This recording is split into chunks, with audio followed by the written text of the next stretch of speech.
एका गावात एक शेतकरी राहत होता। त्या शेतकऱ्याने एक घोडा पाळला होता।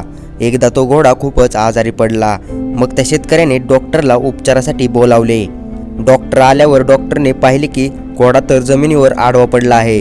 डॉक्टर शेतकऱ्याला म्हणाला, हा घोडा खूपच आजारी आहे, मी याला काही औषधं देतो, ती त्याला 10 दिवस द्या। 10 दिवसापर्यंत जर घोडा उभा राहिला नाही तर तुम्ही याला मारून टाका।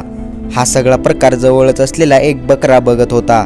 पहिल्या दिवशी घोड्याला गोळ्या औषधं दिली, पण घोडा काही जागेवरचा हलला पण नाही।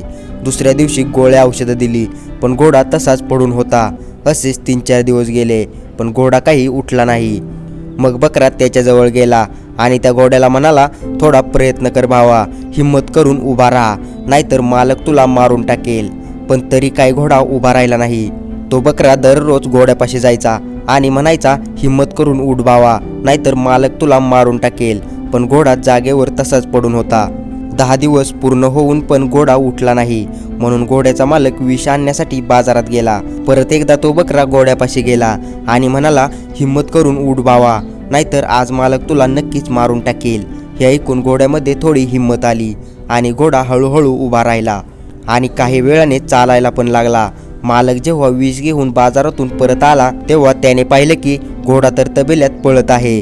घोड्याला पळताना पाहिल्यावर मालक खूपच खुश झाला आणि आनंद साजरा करण्यासाठी आपल्या कामगाराला म्हणाला, आज संध्याकाळी बकऱ्याची मस्तपैकी पार्टी करू। आणि संध्याकाळी बकऱ्याला कापतात। तर मित्रांनो, या कथेतून आपल्याला शिकायला मिळते की आपण दुसऱ्याची काळजी घेता घेता स्वतःची काळजी घेणं विसरतोच, म्हणून दुसऱ्याची काळजी घेत घेत स्वतःची काळजी घ्यायला विसरू नका। आय होप मित्रांनो, मला या कथेच्या माध्यमातून जे काही सांगायचे होते ते तुम्हाला समजले असेल। तर मित्रांनो, व्हिडिओ कसा वाटला, काय वाटला, कॉमेंट्समध्ये जरूर सांगा। आणि अशाच आपल्या मराठी भाषेतून नवनवीन प्रेरणादायी कथा पाहण्यासाठी आपल्या इझी मोटिवेशन स्टोरीज या यूट्यूब चॅनलला सबस्क्राईब करा आणि नवनवीन व्हिडिओची नोटिफिकेशन सर्वात आधी येण्यासाठी बेल आयकॉन प्रेस करा। तर चला भेटूया पुढच्या एका नवीन भन्नाट अशा व्हिडिओमध्ये। तोपर्यंत धन्यवाद।